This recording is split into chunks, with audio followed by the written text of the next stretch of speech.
Orchids are absolutely romantic. They are the most romantic flower on earth.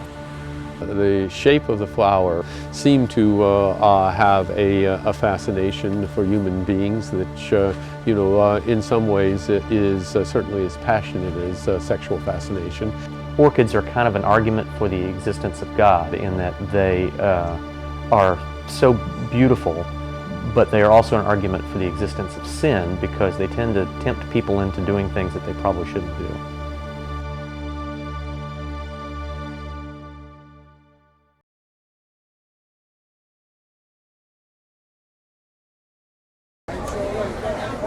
CITES is an international treaty that now has 172 member countries. It's been in effect since 1975, and orchids have been included in the list of species protected by CITES since the very beginning.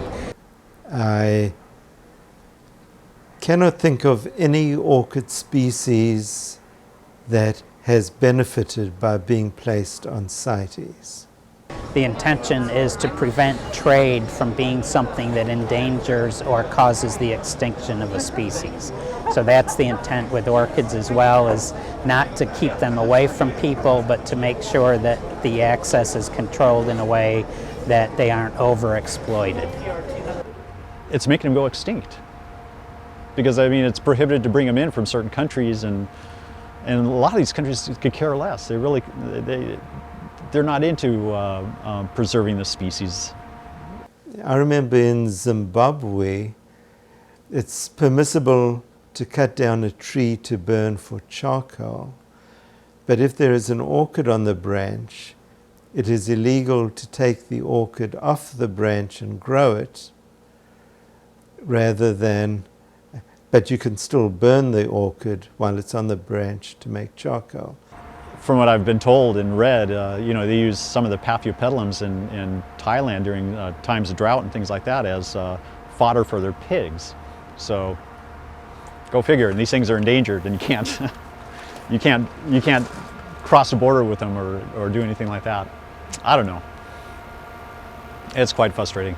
Some orchids are considered common enough that they can be traded commercially, but trade needs to be controlled so they don't become endangered by the trade.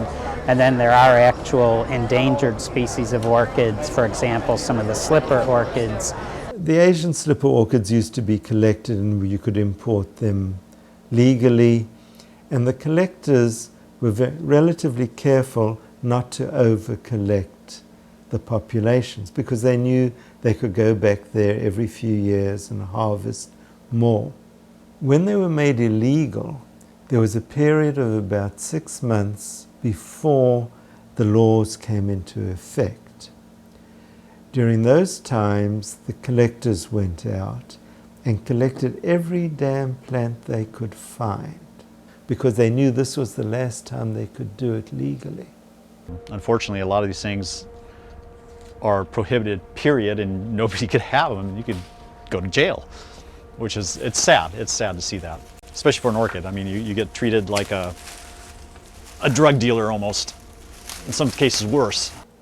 Greenhouses have been raided by people and plants taken and confiscated. The plants are confiscated, and then we have what we call rescue centers where confiscated plants are placed.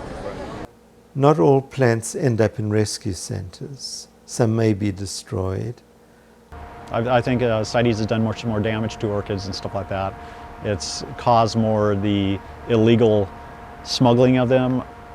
There are always people smuggling things, and sometimes people get caught, and some very big people have been caught in the past doing this. There is a black market. I don't get involved in that. Like there's people who pay high bucks to, big bucks from what I've heard, that smuggle them in and illegally trade them. So that's just things I've heard though. So